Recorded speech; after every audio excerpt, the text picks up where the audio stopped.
Welcome to the Mike Abadir Show. You'll want to sit tight this hour as host Mike Abadir and co-host Gino Bacola talk to the experts, celebrities, and figures from the worlds of sports and business of sports. We cover the NFL, baseball, basketball, soccer, and horse racing, so we have all of the bases covered. Now, we just need your participation. Here is your host, Mike Abadir. Good morning and good afternoon, everyone. Welcome to the NFL Combine Insiders Edition show today with Gino and I. We've got some great guests. And Gino, let me ask you, is there a professional sport out there that does a better job remaining relevant on a year-round basis than NFL? No, and I think it honestly, it probably started like 10 years ago, right? It's probably been just like the last decade in particular where it's been this way. I think the NBA is doing a much better job recently. Over the last few years of once the season's over, you're still getting storylines that are popping out all over because once the NFL season ends, then immediately you're getting the coaching changes that happen right after the season ends. So now the carousel begins. And what we've seen in the last few years, and I think what you've noticed in all of sports in general, and I'm talking players and coaching, there's a lot more turnover than we've ever seen, right? So there's a lot more players moving around, coaches going here, trades happening, someone being cut, someone being signed off the, off of a free agency list. So there are just so many things happening that didn't really used to happen as much, or they sure really didn't used to happen as much publicly before Twitter and Facebook and social media and everything. So now it seems like we know these players a lot more. We know what's going on a little bit more, especially the big names. So it's nonstop, Mikey. It's nonstop. And for someone like you who's in the business, you're grinding 24/7. Yeah, and I think also what comes into play as well is that there's so many cable channels out there. You could watch your team wherever you're at around the world. And so, now streaming too. Streaming, exactly. Online, you can throw online up a on your phone from anywhere. Yeah, and I don't remember like years ago them televising spring games. No, there wasn't interest in it. No, there just wasn't enough interest in it. Now, like you mentioned, people are interested in that kind of thing, whether there be people that are making a lot of money because they're in these crazy fantasy leagues, whether they be gamblers, whether it be members of the media who are writing articles or who are trying to get ahead, people covering the team. There's just a lot more now, covered. There used to be and we'll talk to beat writer for the Saints coming up a little later on. I mean, you used to have one beat writer covering teams like that locally. Now, think about how many people cover some of the big teams. It's just incredible. And today we're going to have some fun. That's a great point because you have the local papers have always covered the home team, but now you have ESPN's Saints beat writer. You have Fox Sports Saints beat writer, and you have that for every team. Everyone. Yeah. They've all got them. Yep. And here's the other thing, too, is that when you're talking about, college football in particular, it's very regionalized. So I would say that people in SEC land are going to be a lot more familiar with the draft prospects than in the Bay Area, as example. I lived in the Bay for a while, and one thing I noticed is they were very passionate about the 49ers and the Raiders, but they didn't really know a whole hell of a lot outside of maybe Cal and Stanford, which usually produce, a player or two every year, but they didn't have that strong of a grasp on the college football scene on a nationwide basis, whereas residents of the South in particular, SEC land, Georgia, Alabama, Louisiana, Florida, they knew their football, man. Texas know their football, so a lot of it also has to do with the region of the country that you're in. And I think that's where you'll find a lot more of the hardcore Combine fans. And when you're talking about also passionate fan bases like the Eagles, like the Giants, like the Patriots, Steelers, Cowboys, Packers, they're going to know their team's needs, and they're going to start looking right around now for who can help their team out. Yeah, no, you're absolutely right. And we're going to have, I guess, just three completely different takes, I think, on the NFL Combine and kind of the offseason. We'll be able to talk to Sweets, who's who's a trainer, so we'll be able to get his kind of opinion on how to get people prepared, what kind of stuff it takes to get to this high level. And then we'll talk to Rick, who is more of analyzing the guys at this level and how they stack up moving forward. And then we'll talk to Herbie, who's more like focusing on the Saints in particular. So what are the Saints looking for? What do they need? He mentioned that there's a big LSU contingent. I think they have 10 players from LSU, so we'll be able to get kind of the local spin from him. So 3 completely different takes on really the same combine, which will be really fun. Yeah, and I think that's what's going to make this show a really, really great show today for any hardcore NFL fan, because like you said, we're going to give a variety of perspectives. One of the reasons why I was so interested in having Sweets, who's a very good personal friend of mine as well, as being, I'm going to say it, the best hands-down speed trainer on the planet.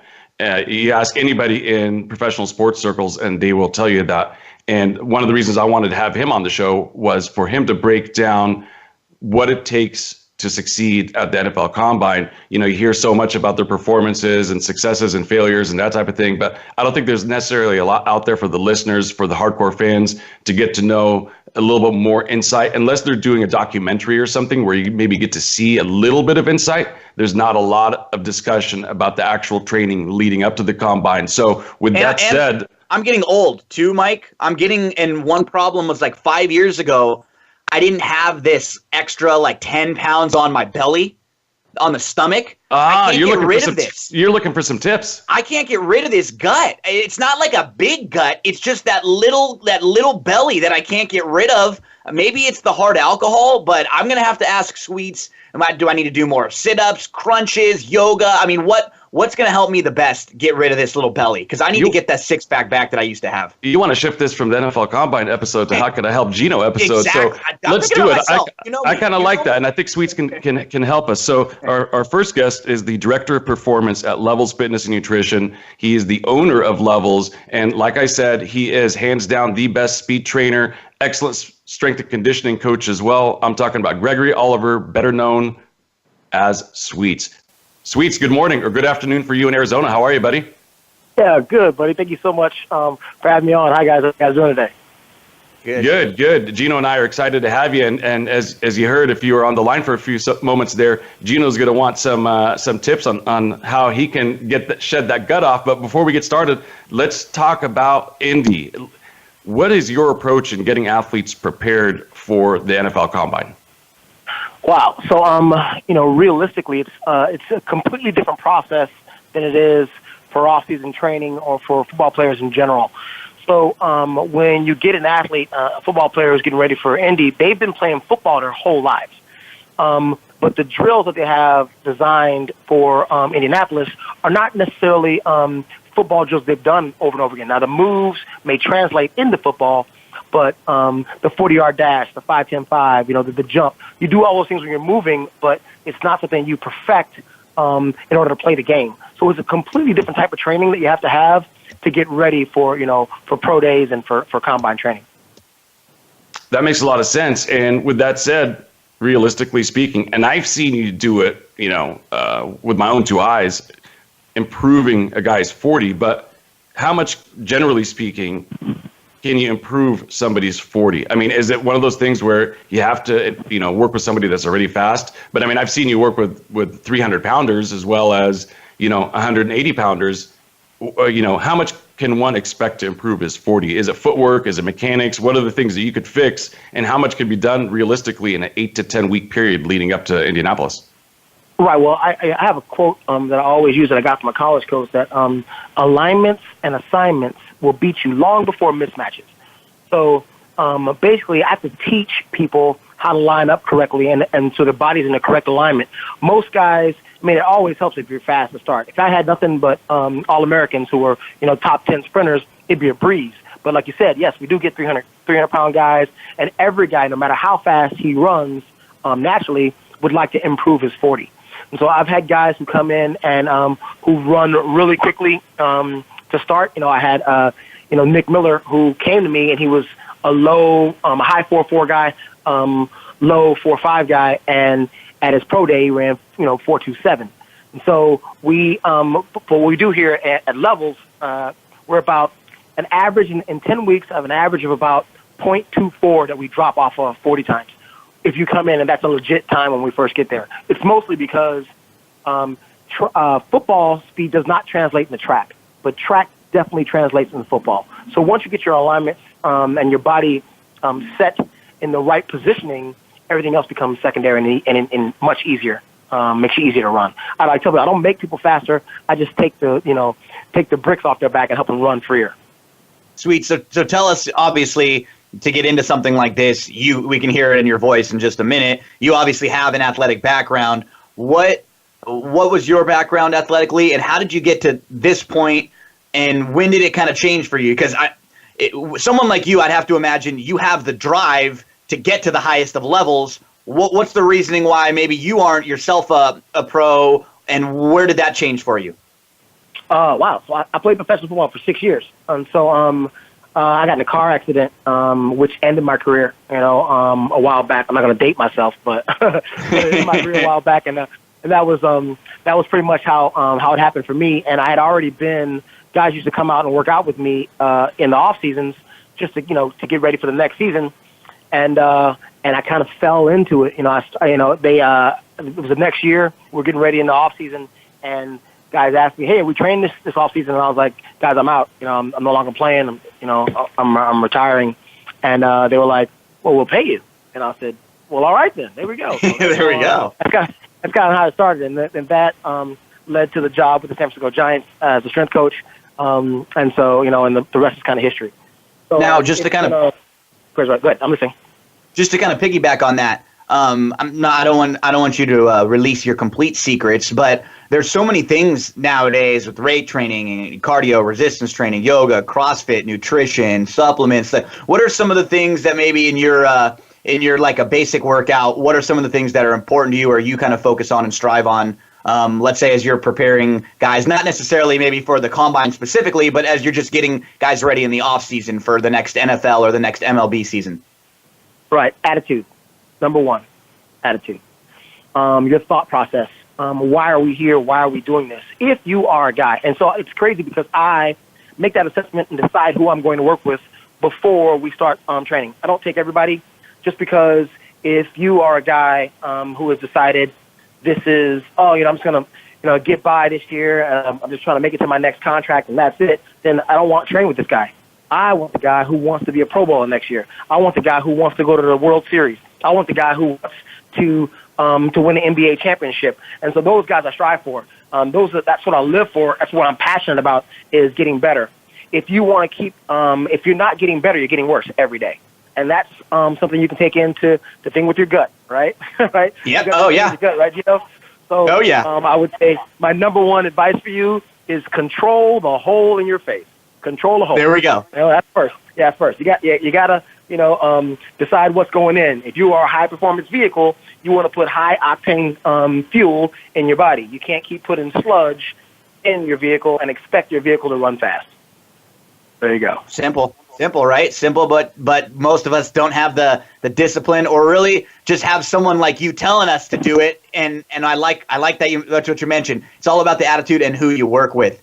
And so of Mike's told me some of the absolute studs that you've trained. Who are for the listeners out there? Who are some of the people who you've worked with? NFL, MLB, some of the folks that names that people might recognize. Oh man, my most notable players are Barry Bonds, Alex Rodriguez, Pablo Sandoval in baseball, Terrell Suggs. Right now, who they're in the gym at this moment is Brian Bostic and Eddie Lacy. Eddie came in this year because he's got a real drive to prove that he's still a back that he's always been. So we're gonna knock some pounds off of him and get him back to form. So I mean, there are I've trained over 200 NFL guys and over 150 MLB guys. So for me to go through a litany of athletes, I would forget a bunch of them and I'd leave some people off the list. But from notability, I guess it doesn't get bigger than Barry. Absolutely. And I remember the days when you were working with Barry, hands down, in my opinion, the greatest baseball player, of at least modern history. And Alex is probably right up there, top 3, 4, 5 guys. I mean, how does that make you feel knowing that you've worked with two of the best players of all time two of the very exclusive 600 home run guys. Yeah. Oh man, it's kind of surrealistic if you look at and you think about it. I remember when we were doing the chase for Barry breaking the record, and it wasn't real. And then now you look back, years later, and him, inching up ever so closely to get into the Hall of Fame, and that look at the all of his accomplishments, and then look back and go, I was a part of that. But for the last, the last 5 years of his career, I was there. So for me, it's something that I can always, hang my hat on. That they can't take it from me. We were standing there when he broke the record. It was like when Pablo Sandoval was MVP of the World Series. They can't take it from me. I was there. You know what I mean? So it's one of those things I get the chance to live vicariously now through my athletes and still kind of be around the game, whether it be football or baseball. So it's been a blast. It's kind of interesting hearing you speak about this because you're involved much later down the road in players' careers, whereas this conversation is really about before the careers even start.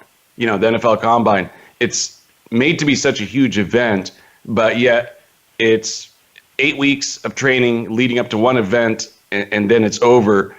Do you feel as a trainer that the NFL Combine is a fair way to assess a player or to grade a player or to make that the entry point into the NFL? Now, obviously, you and I both know that teams look at film, they look at character, they talk to coaches. There's a lot of due diligence involved. The NFL Combine may be more even as an event for the fans than necessarily an assessment tool, but there are some teams that really buy into a really fast 40 and that type of thing. What are your overall thoughts about that? I think that, that's a tough thing to talk about only because for a lot of kids coming out, the Combine can make or break them. Not everybody gets invited, first of all. Not everybody gets invited. So, everybody has a chance because they have their own pro days at their schools, but the elite get invited to the Combine. And is it a fair assessment? I would say, just because you have a great Combine doesn't make you a great football player. So I've had cats who come in and not run well at the Combine. Good Lord, and now I'm looking at his face right now in my head, and I can't think of it. Played at Oregon, running back, and his name is... What's the guy's face? He just won a Super Bowl with the Eagles. LeGarrette Blount. LeGarrette Blount, thank you very much. So LeGarrette had a horrible Combine time, and his agent called me and flipped out and was like, hey, can you fix it? And he ran 4.8 at the Combine, so he came to me, had him for 2 weeks, right before his pro day at the school, and he ran 4.53 at his pro day. So, it was, a drastic time difference. Now, did either of those things make LeGarrette a football player or not a football player? No. But the Combine, the test they have, they set it that way because some kids play at Alabama, some kids play at the University of New Mexico. And the level of competition, obviously, in two different conferences are completely different. But so the only thing you can use as a measuring stick is the standardized test, basically. The Combine is the equalizer. Test, that's it. Right, it's the equalizer. Yeah. And what I tell kids who come in, like Christian Kirk that came out of Texas A&M this year, I tell Christian, I said, listen, this is going to be just like your credit score. We use the Combine numbers as your credit score. So we have to make these numbers as best as we possibly can. They're going to look at your film, yes, but these numbers have to jump off the page because some GMs use these numbers to make a big difference. If you say this way, Mike, I'll ask you this question. If you have a receiver, one receiver at Purdue, one receiver at Ohio State, all right? They're both 6'4", they both bench press the same, and everything is the numbers are the same. They got the same number of catches. One runs 4.6, one runs 4.4. Which guy do you take? Yeah, I think the answer is obvious unless the film says something different, or maybe right. One's dramatically a better blocker or something like that. So right. I think that's a really good point. And you brought up the pro day. I like it when I see guys, instead of opting out of performing at a pro day, come back and do it again and establish that they really are a 4-4 guy. They did it in Indy. They did it again at their pro day. I like that confidence. I like the swagger that guys have when they do that. I think this day and age, there's a lot more guys that chicken out than ever before.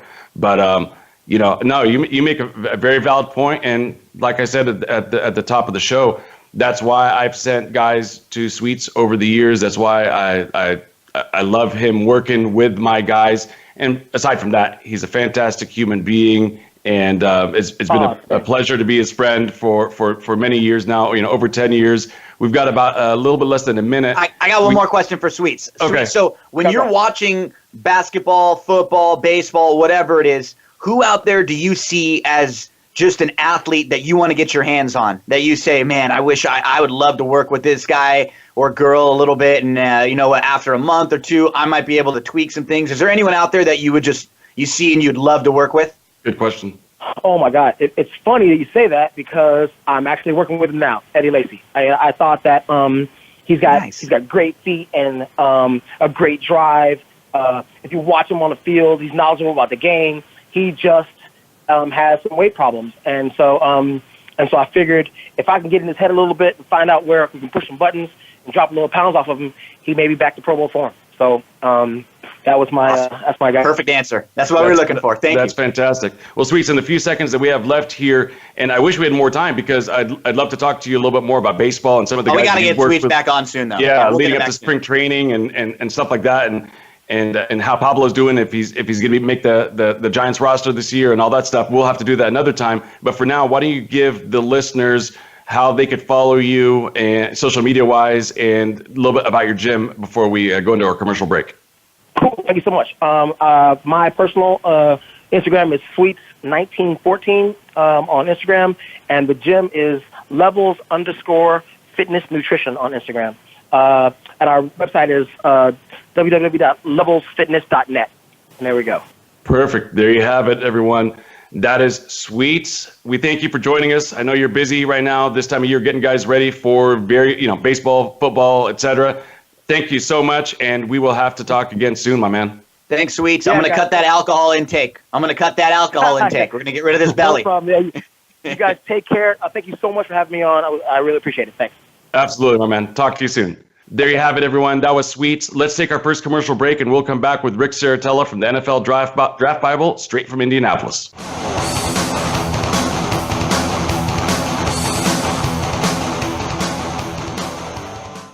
Think you've seen everything there is to see in online television? Let us surprise you. Visit voiceamerica.tv today for sports, health, business, and more on demand 24/7.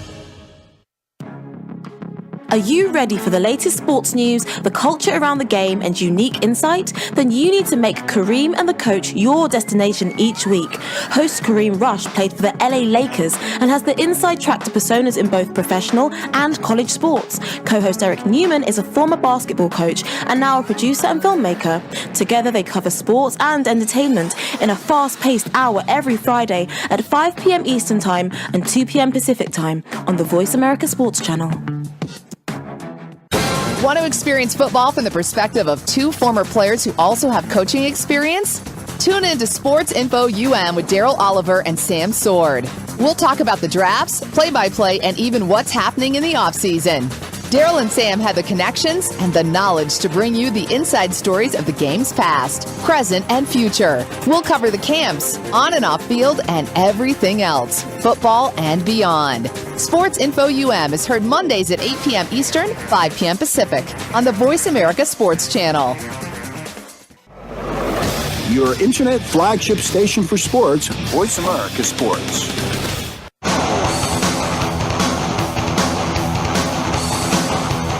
This is the Mike Abadir Show. If you want to call in today, we can be reached at 1-888-346-9144. That's 1-888-346-9144. Or send an email to mike@themikeabadirshow.com. Now, back to this week's program. Welcome back. Mike and Gino with your NFL Combine Insiders Edition program. And our next guest calling in straight from Indianapolis is Rick Saratella of the NFL Draft Bible, your absolute best destination for any NFL news, any draft news, any combine news, you could find it there with interviews and write-ups, the best profiles in the business. Rick, good afternoon. How are you, my friend? Well, I appreciate that intro. Doing well, and Indianapolis is buzzing. We got some pretty decent weather, so I'm happy about that. 60s yesterday, rain today. It's better than 19 degrees. Yeah, well, listen, I'll put it this way. Anytime I come to Indianapolis and there's not snow, as you know, when you are here and there is snow, it just makes the city a little bit harder to navigate. So anytime I can be here without the snow is always a plus. Makes perfect sense to me. So before we talk about specific players, tell us, I know there's always, in these first, days here, the writers are always looking for stories until they do the on-field testing, which starts tomorrow. So you have the measurements and you have some of the psychological profiling and interviews and things of that nature. So this might be a time for people to find some scoops on some things. Are there any, if you've heard any buzz or word on maybe head coaches and general managers clashing about anything, or, maybe different philosophies on we want to take this position or address this position via free agency or via the draft or anything of that nature? Yeah, I mean, there's been some interesting comments. Obviously, the first day or two here, you kind of get the State of the Union from each of the general managers and the head coaches, and they do a great job really fielding our questions. But also, you have to be a little bit careful too, because for example, John Dorsey, some very politically correct answers today, almost grinning through his teeth, not giving you what not taking the bait on some of the questions maybe. So.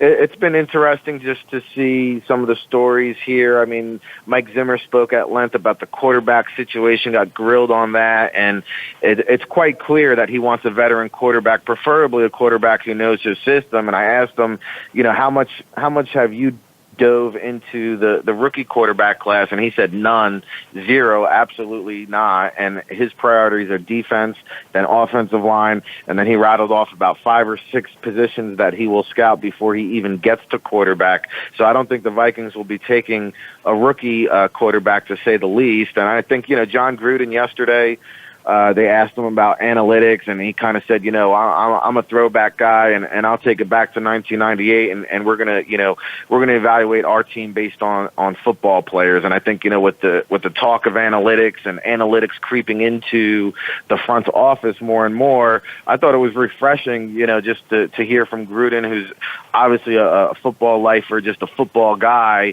and gonna just kind of lean on the eye test, as opposed to, some of the data and analytics that are out there. And I want to touch on both those things that you said, but I don't want to spend a lot of time on them because I know your time is limited. But very quickly, is there a possibility that Teddy Bridgewater is the starting quarterback come next season or this upcoming season for the Vikings? If not, who do you think it's going to be? You mentioned Zimmer. And then the next question is Gruden being stubborn about that? Well, the Bridgewater thing, Zimmer was asked that specifically, and he said, I hope that Teddy Bridgewater is with the Vikings, but if he's not, I'm going to wish him the best of luck. So I don't think he seemed committed to Teddy Bridgewater. I think what's going to happen there is they're going to let the market play itself out, and between Bradford, Keenum, and Bridgewater, once that market kind of cools down, I could see them bringing one of the three back at maybe a discounted rate or a below the market rate in terms of what some of these other free agent quarterbacks are going to get. So I wouldn't be surprised that, a couple years ago, Ryan Fitzpatrick, the Jets said, hey, go test the waters. If you don't like what you see, come on back. And I could see the Case Keenum situation, maybe, especially with Mike Glennon being cut, maybe he doesn't get the money that he thinks he's going to get. And that should be an interesting scenario as it plays out. In terms of Gruden, I don't know if he's being stubborn. I just think that at the end of the day, like analytics and all these next-gen stats and how fast you can throw a football, how many miles per hour you can run, and, maybe that the next-gen stats is nice. I think it's more of a dog and pony show for the NFL Network and the NFL.com.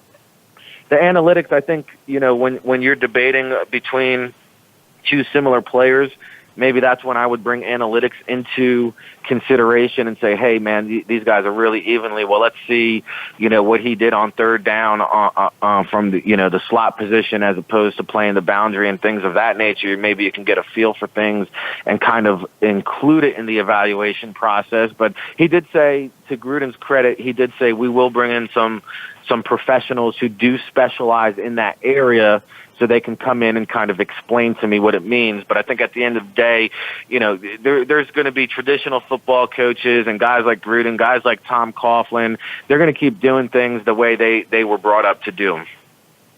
Rick, I'm always curious, someone like you work so hard. What is the process like for you? Where do you even start evaluating a player? You're watching their film, you're talking to other players, you're kind of comparing with the level they played against to the level other teams or conferences have played against. Then you're hearing stuff about interviews. There's just an inordinate amount of information nowadays, and way different than it even was 20 years ago. Like, how does your process start when you're evaluating a player?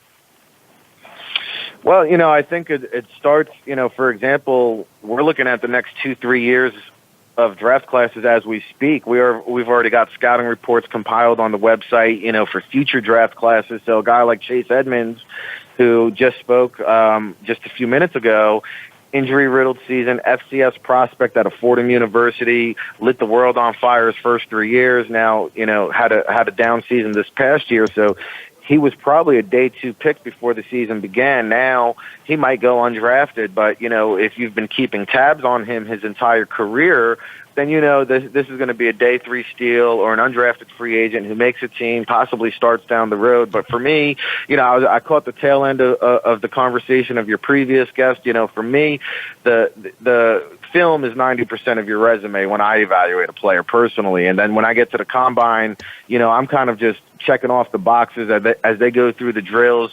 Hey, quarterback, does he have the 9-inch hands? Okay, all the Northeast teams can exhale collectively. Running backs, obviously there's certain times and benchmarks that you want to see them hit.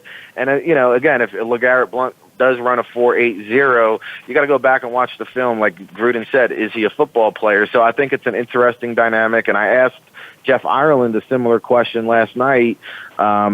And, he said it's really a player-by-player basis, and I really believe that. And he actually had a funny line. It depends on how much you like the player, too, So if you like the player and he runs a bad 40 time, maybe you don't. Maybe discount it a little bit more so as opposed to a player that you don't like so much.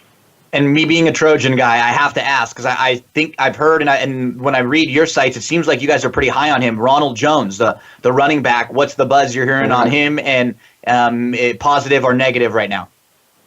Oh, Ronald Jones, I mean, the only question now is how high can he go? And I think that's what's interesting about the combine. If he comes out and runs a 4.3, say, hey, maybe instead of being in that 25 to 50 range, well, hey, maybe now he's solidifies himself as a first-round guy. And, the tight end prospect, Dallas Goedert, who was having a great Senior Bowl until he got injured, maybe he's a fringe borderline first-round guy. Now he jumps through the gymnasium, blows the roof off of Lucas Oil Stadium, and, all of a sudden he becomes a top 16 overall selection. But in terms of Ronald Jones, I love his explosiveness, his vision, his patience, and quite honestly, after Saquon Barkley, I think it's between Darius Geis and Ronald Jones in terms of the next running back off the board. Now, based on your answer, then that would suggest that right now, and I'm looking at your top 5, that would mean that Barkley would be the only first-round running back as of right now. Is that correct? Well, yeah, I think he's the lock. He's the only lock I see for the first round. Now, if 2 or 3 running backs do go in the first round, it wouldn't shock me. Me personally, I would never draft a running back in the first round because I can get a guy like maybe Sony Michel or Rashard Penny on day 2, and while they might not be as explosive as Saquon Barkley, they can go on and have very similar careers in terms of production. Now let's move to the wide receivers. You've got Calvin Ridley, Christian Kirk, who our previous guest trained for the Combine. Sweets trained Christian Kirk from Texas A&M. Deion Kane from Clemson next. How many of your top 5 do you expect to be drafted in the first round? And Also, I don't see the kid from SMU in the top 5. Is his draft stock slipping a little bit? We just weren't really high on Cortland Sutton from the gate, and I think the draft nick industry is a very copycat league, and somebody says a player's a first-round guy, and if enough people say it, well then, hey, it must be true. But I have questions about his ability to separate, which ties into what is his time speed. I think there's a lot of questions very similar to a Alshon Jeffrey when it comes to Cortland Sutton. So that's where again, case by case, player by player, I do want to see what his speed is, and I take a look at a guy like Auden Tate from Florida State. Very similar size dimensions. I think Auden Tate is a very much better player overall. In terms of Christian Kirk, that's going to be an interesting case study because he is probably going to be a slot receiver at the next level. How high of a draft selection are teams willing to use on a slot receiver? And I think that's what comes into the equation when you're talking about a Christian Kirk. Very good. And, we before we let you go, we got to talk about quarterbacks. Overall, which quarterback do you think can benefit the most from having a really good combine? Do you think it hurts when guys decide not to throw in Indy and hold off until their pro day? Or is that just much ado about nothing and it's going to be more about their film anyways? Yeah, I mean, for me, Josh Rosen is my guy, and I think the film, like a guy like Sam Darnold, who is not going to throw here at the combine. I mean, his resume has already been laid down. He has a body of work that we can go back and find out who he is. And, keep this in mind also, fellas. If Sam Darnold starts a game next year, he'll be the second youngest quarterback to ever start a game in the history of the National Football League, with touchdown Tommy Maddox being the youngest.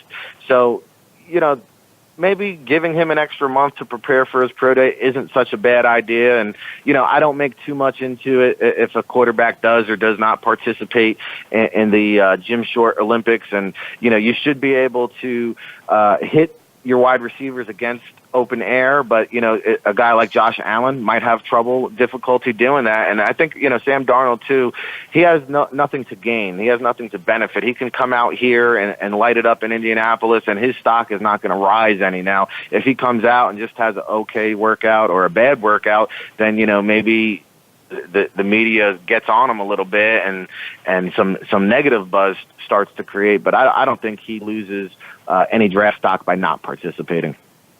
Very good. And I know that you got to run here, but why don't you give the listeners exactly how they could follow you and find content on your website? And, we're going to have to bring you back for maybe a little bit longer of a segment to give us a recap on what happened in Indy. So, we welcome you back, in the next week or two.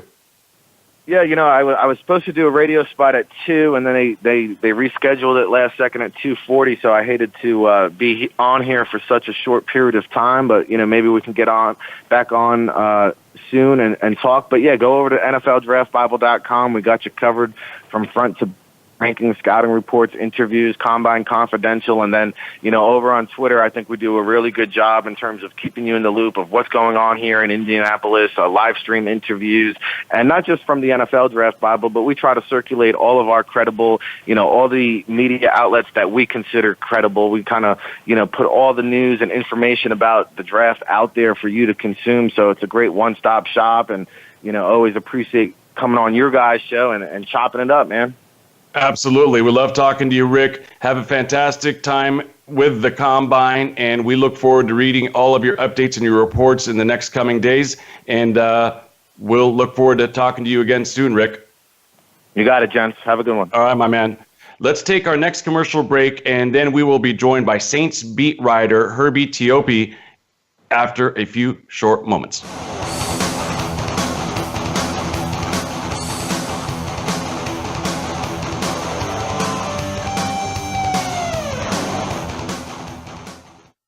Become our friend on Facebook. Post your thoughts about our shows and network on our timeline. Visit Facebook.com/Voice America.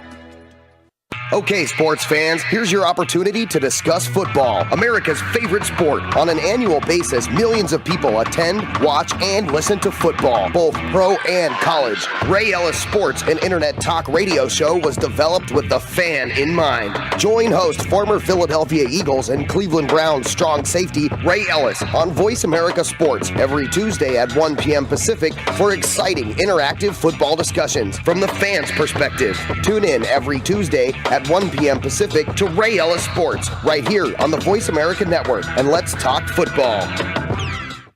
Get ready for the Get Down with Hurley Brown. Want to get inside of the minds of the players and coaches? We'll talk everything sports, but with a focus on the NFL, NBA, and college football.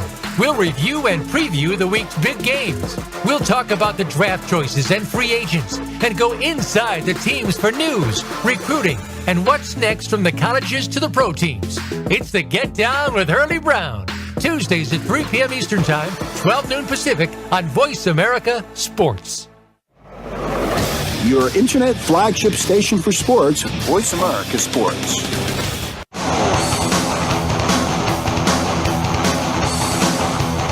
This is the Mike Abadir Show. If you want to call in today, we can be reached at 1-888-346-9144. That's 1-888-346-9144. Or send an email to mike@themikeabadirshow.com. Now, back to this week's program.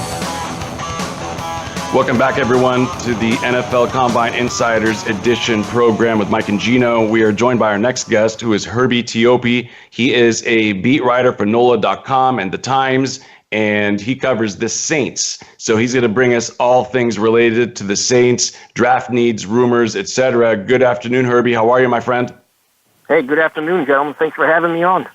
Absolutely. Let's dig right into it. So it's my understanding that this is the first year that Sean Payton is on the NFL competition committee, and they obviously are going to be looking at some rule changes and assessing kind of what things need some tweaks. What have you heard in Indianapolis regarding anything with the rules and possible changes to the rules? Well, I think the two biggest rule proposals right now on the table that have really created a buzz throughout the combine. Number one is, finally, can we please decide what is a catch in the National Football League? That's one of the banes of my existence as a beat writer, trying to figure out what is a catch. And then the other one that's currently making the rounds right now, remember, this is all a proposal because nothing can be actually voted on until the end of March at the NFL owner meeting at the end of March. But basically, they're looking at pass interference. Should it be a spot foul? Should it continue to be a spot foul? Or should it mirror what college football does where it's 15 yards? We had an opportunity to talk to Sean Payton today, and what he was saying was what they're looking for with the catch rule is obviously clarity. You got to have clarity on what is a catch. There's just way too many things that go into this. I think the current rules right now just makes it too technical where what you see is a catch, by definition of the rule, it's not a catch. And that's what's causing a lot of angst. But they're trying to simplify it to what is the catch. You know it when you see it. As far as the pass interference rule go, that's something that's being tossed around right now. They're looking at, should it be a spot foul? If it's not a spot foul, if it's a flagrant pass interference, should it be a spot foul or should it be 15 yards? And those are the things that currently are on that they're discussing. With Sean Payton currently on the competition committee, once again, this is his first year, but the good thing is he knows a lot of people that are on this committee, and he was telling us about roughly 2 hours ago that for him it was an exciting experience because he's real tight with Mike Tomlin. He also knows Mr. Morrow from the Giants, so this is a good experience for him. But I think you're probably going to see a lot of news coming out on the discussions, but obviously we want to see what happens when the league owners get together and finally put all these things to a vote. I just want to know. And Herbie, let me follow up on that. Herbie, let me follow up on that. But before I do, I think maybe your microphone may be in and out of position, and sometimes you're sounding extra clear and sometimes less so much. So want to make sure that the listeners are getting all the good stuff that you're saying. My follow-up is, how did Sean Payton, first of all, get to the competition committee? And when they sit down and talk about things, how does it get moved forward to the owners' meetings, and is that the point where it gets voted on and implemented? Correct. As of right now in Indianapolis, what the competition committee is doing is they're meeting with the coaches subcommittee, and they're also meeting with the NFLPA. They're meeting with the players union to go over some of these proposals. Now, none of these rules that they're discussing here, they can't be voted on until the owners get together at the end of March. Very good. And so let's shift the focus a little bit to the Saints. And let me jump in here, Mike. Go for it. This is something that you and I were talking about actually last night, and I'm curious, Herbie, as someone who covers the team inside, how did the narrative shift this past year? Because coming into the season, it was probably a season that was looked at going in as maybe a 500 type year. There were a lot of young guys coming in, kind of a lot of question marks. Didn't really know what the backfield was going to look like with Adrian Peterson in the mix early on in the year. And then, you struggle right out the gate, and then immediately it just completely changes, and you go on an absolute streak, and this team is one of the best teams in the NFL. How did the narrative and just the fan base, how did the perspective shift as the year went on? Well, there are a couple of things that happened with the Saints at the beginning of the year. I think what hurt them the most was obviously there were some injuries in weeks 1 and week 2. And if you look at their pass defense, it was ranked at the bottom of the league. They were giving up a lot of yards through the air. But what ended up happening was Marshawn Lattimore, their first-round draft pick, finally settled down. And then Ken Crawley became the starting cornerback opposite him. And they went through personnel through those first 2 games. But then the defense started settling down. The offense, you always knew what you had with Drew Brees. It was the defense that was the biggest question mark coming into this season. But once they settled down, once they bought into the scheme with Dennis Allen, defensive coordinator, and Aaron Glenn, the secondary coach, this is where you started seeing everything start to turn around. And you cannot discount the draft that the Saints had. When you got Marshawn Lattimore, the NFL Defensive Rookie of the Year, and you've got Alvin Kamara, the running back, the Offensive Rookie of the Year, those 2 guys really contributed to the Saints' success last year. They won 8 straight games, and a lot of that was because of Lattimore and Alvin Kamara. But then you also look at the other contributions you had from some of the veterans. Cam Jordan had an all-pro season. Drew Brees, you know what you're getting with him. And then obviously second-year wide receiver Michael Thomas. This is a potent team. You always knew what they had on offense, but it was the defense that contributed a lot to the turnaround last year. And on that note, Jeff Ireland just accepted Inside the League's award for the best draft, and I think that's a big part of the success for 2017. Shifting the focus to 2018, what are the areas that you think Jeff Ireland and company are going to be focusing on so that he could win that award 2 years in a row? You could also make the argument he should have won it in 2016 as well, because the Saints also, they had 2 straight years of solid draft picks. This year is going to be very interesting because there's going to be some transition. The offensive line right now, Zach Streif reports out there that he's retired. That they may lose Senio Kelemete, their very versatile offensive lineman, 17 starts in the last 2 seasons. But he's an unrestricted free agent, so you got some holes to fill here. So if the Saints are entering this draft, they hit gold last year with Ryan Ramczyk, who started all 16 games at right tackle for them last year. You got to figure offensive line is on the menu. I think they should get a tight end. One of the things that's been missing from this offense ever since the days of Jimmy Graham has been an elite tight end who can split the seam. Kobe Fleener over the last 2 seasons hasn't really gotten the job done in that role. And so what you end up having here is Josh Hill, Michael Ho'omana-Wanui, and then Kobe Fleener, the 3 of them last year. And they also used a guy named Garrett Griffin, undrafted free agent out of Air Force, but they don't have that quality tight end that you expect to see with Drew Brees at quarterback. So I think those 2 positions are going to be high on the wish list. I also think defensive end may also be on the wish list because of Alex Okafor, who's also scheduled to be an unrestricted free agent. If they can't bring him back, you got to have another guy to complement Cam Jordan. Those 3 positions, I think, are the key positions of need. When we talked to Sean Payton earlier, he specifically mentioned defensive end. And so they're always going to be looking for guys. With Sean Payton's mentality is you got to affect the opposing quarterback, so he needs defensive ends. And which of those positions do you think they may be addressing through free agency and which ones through the draft? Because to me, it sounds like if they shore up their offensive line, they get themselves a stud tight end, and they improve their pass rush, there's nobody that could beat them. Yeah, and you know what? That's the beauty of that, because you know this as well, Mike and Gino. If you can address everything that you need through free agency, then you just build your roster through the draft. I mean, you've got so many options right now, and the Saints are young. This is a very, very young team. I think when I did an article on how young their roster was just before the start of the playoffs, the average age is like 25, 26 years old, so they're very young. They got 8 draft picks coming up, too. So, the way Jeff Ireland has built this team and Mickey Loomis has built this team, they're set up for success for a long time, especially with this core group of players they have. Now, on that note, you're talking about long-term vision.